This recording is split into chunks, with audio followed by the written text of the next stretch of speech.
जय हिंद दोस्तों, क्या हाल है। तो दोस्तों, मैं अभी खड़ा हूँ नाथ द्वारा जी हाँ, वही श्रीनाथ जी की नगरी नाथ द्वारा में। और अभी है यहाँ पर हमने होटल है वो बुक कर दिया है और रूम है वो ले लिया था। हम साथ में 5 जने थे, लेकिन आपको मैं बता दूँ होटल है वो काफ़ी सस्ता हमें पड़ा।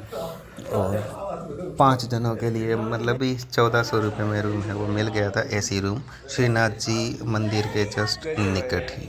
तो बस यहाँ पर आ गए, हम फ्रेश हुए।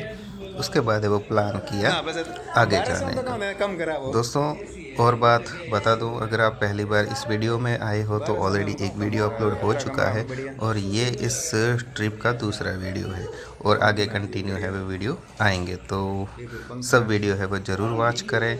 और चलते चलते फिर मैं आपको इस श्रीनाथ जी और नाथ द्वारा की पीछे की क्या स्टोरी है वो सब बताऊंगा। फ्रेश होने के बाद हम गए रेस्टोरेंट में खाना खाने के लिए। तो दोस्तों, एक और आप बात बता दूँ, राजस्थानी मारवाड़ी लोग हो तो थोड़ा ध्यान से कि खाना है वो थोड़ा गुजरात टाइप का खाना है वो मिलने को मिलता है वहाँ पे। तो टेस्ट है वो हो सकता है आपको अच्छा ना लगे, तो आपके हिसाब से खाना है वो ज़रूर खा लें। अगर हाईवे से आ रहे हैं तो पहले खाना खा लें, और यहाँ का खाना टेस्ट करना है तो ज़रूर यहाँ पर भी नाथ द्वारा जी आकर के आप खाना है वो खा सकते हैं। हमने खाना लिया और ये वो थाली वाला सिस्टम था, तो उसके हिसाब से है वो खाना खा करके हम जाएंगे वापस अपने रूम की ओर। और दर्शन के लिए है वो हमने फिर प्लान किया था मॉर्निंग, कल सुबह का, कि सुबह की आरती है वो हम ज़रूर देखेंगे भगवान जी की। बस यही प्लान है। हम चले गए रूम और फिर दूसरे दिन हम है वो दर्शन के लिए रवाना हो गए। दोस्तों, आपको मैं ये बता दूं कि फ़ोन है वो मंदिर में अलाउड नहीं है। तो आपके पास अगर फ़ोन है तो यहाँ तो अपने होटल रूम या गाड़ी में रख के आए।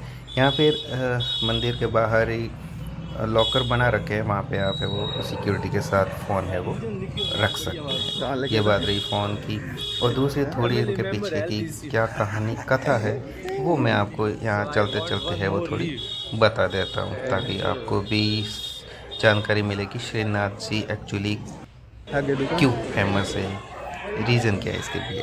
तो आपको मैं बता देता हूँ कि श्रीनाथ जी की नाथ द्वारा में स्थापना की कई ऐतिहासिक और आध्यात्मिक घटनाओं का सुंदर सुगम है। यह कथा मुख्य रूप से मुगल शासक औरंगजेब के समय में ब्रज से श्रीनाथ जी की मूर्ति को सुरक्षित राजस्थान लाने और उसकी स्थापना से जुड़ी हुई है। बस क्या हुआ कि औरंगजेब का अत्याचार हो रहा था उस टाइम, तो जो मथुरा में भगवान जी की मूर्ति थी उनको वहाँ के पंडित है वो लेके आ गए यहाँ पर, और यहाँ फिर है वो मूर्ति की स्थापना हुई, जिसमें मेवाड़ के महाराणा जी का बहुत ही बड़ा सहयोग मिला ये मूर्ति की स्थापना के लिए। वहाँ महाराणा राज सिंह, उस समय मेवाड़ के शासक महाराणा राज सिंह थे। जब उन्हें ये बात पता चली तो उन्होंने श्रीनाथ जी की स्थापना के लिए गोस्वामी दामोदर दास को पूरा सहयोग दिया। उन्होंने अपने प्राणों की परवाह न करते हुए औरंगजेब से मूर्ति की रक्षा करने का प्रण लिया। मंदिर का निर्माण कैसे हुआ कि महाराणा राज सिंह के संरक्षण में सिहाड़ गांव में श्रीनाथ जी के भव्य मंदिर का निर्माण कराया गया।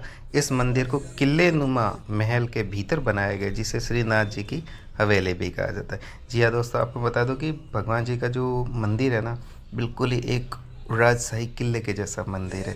तो आप वहाँ आएंगे, काफ़ी है वो दर्शन है वो आप करेंगे। काफ़ी खूबसूरत वहाँ की मार्केट भी है, और उस मार्केट में आपको जो चाहे वो आप सोवेनियर के तौर पर या कुछ भी है वो आप शॉपिंग कर सकते हैं। बस हमने वो है वो प्लान किया इतना, और फिर हम निकल गए अपने डेस्टिनेशन की ओर। और अगला डेस्टिनेशन है सांवरिया सीट, वहाँ के लिए हम है वो रवाना हो गए। लेकिन उससे पहले आपको मैं थोड़ा सा है वो टाइमिंग बता देता हूँ कि वहाँ पे क्या टाइमिंग है, क्योंकि एक टाइमिंग के हिसाब से आपको जाने का रहता है, नहीं तो फिर वो उनके कपाट है वो बंद रहते। तो सुबह सुबह आपको मिलेगा मंगला आरती जो 5:30 से 6 बजे होगा, फिर श्रृंगार 7:30 से 7:45 बजे तक होगा, फिर ग्वाल सुबह 9:15 से 9:30 बजे तक, फिर राजभोग है वो 11:15 बजे से 11:30 बजे तक, फिर उत्ताफन 3:15 बजे से 3:30 बजे, फिर भोग 4:15 से 4:30 बजे, फिर आरती होती है 4:45 से 5:15 बजे, फिर शयनयान 6:30 से 7 बजे तक दिन के दर्शन ये होते हैं। तो प्लीज़ आप जाते हो तो पहले थोड़ा टाइमिंग है वो ज़रूर देख लें कि दर्शन का टाइमिंग है वो क्या है, अदरवाइज़ फिर आप जाओगे और मंदिर के कपाट है वो बंद होंगे तो फिर दर्शन करने में थोड़ी सी दिक्कत का सामना है वो करना पड़ सकता है। तो इस बात का विशेष करके आप ध्यान रखें कि मंदिर के खुलने का क्या समय है, तो उस समय के आधार पर आप है वो वहाँ पर जाएं और दर्शन है वो करें। फ़ोन है वो बिल्कुल अलाउ नहीं था वहाँ पे, तो ज़्यादा मैं वहाँ पे कुछ ज़्यादा कर नहीं पाया, वीडियो रिकॉर्डिंग फ़ोटोज़ वगैरह। फ़ोन हमने होटल में ही थे, बाद में लेके आ गए। थोड़ा बहुत मार्केट का है वो मैंने शूट करके आपके सामने बता दिया कि कैसी वहाँ की मार्केट है। अगर आप चाहो कुछ सोवेनियर के तौर पर तो वहाँ से कुछ ख़रीदारी है वो कर सकते हैं। और ये दर्शन होने के बाद है हमारा सफ़र है वो आगे के लिए रवाना हो गया। बस फिर सांवलिया सेठ जा कर के वापस हमारा प्लान यहीं आने का है नाथद्वारा, और वहाँ पर है वो एक भगवान शिव की काफ़ी बड़ी प्रतिमा है जो राजस्थान में सबसे ऊंची हाइट की प्रतिमा है। आपको मैं बताऊं तो ऑलमोस्ट 370 फीट की दूरी मतलब लेंथ है उनकी, ऊंचाई है। और अगर मीटर में माने तो लगभग 112-15 मीटर की हाइट पर है। तो उसका थोड़ा सा हम है वो विजिट करेंगे, देखेंगे वहाँ पर, और वो भी आपको मैं बताऊंगा। लेकिन इससे पहले आप देखिए ये प्यारी सी नाथ द्वारा जी की खूबसूरती। जी हाँ, ये है वो नाथ द्वारा का गांव कहो, सिटी कहो, शहर को, या फिर मेरे श्रीनाथ जी का गढ़।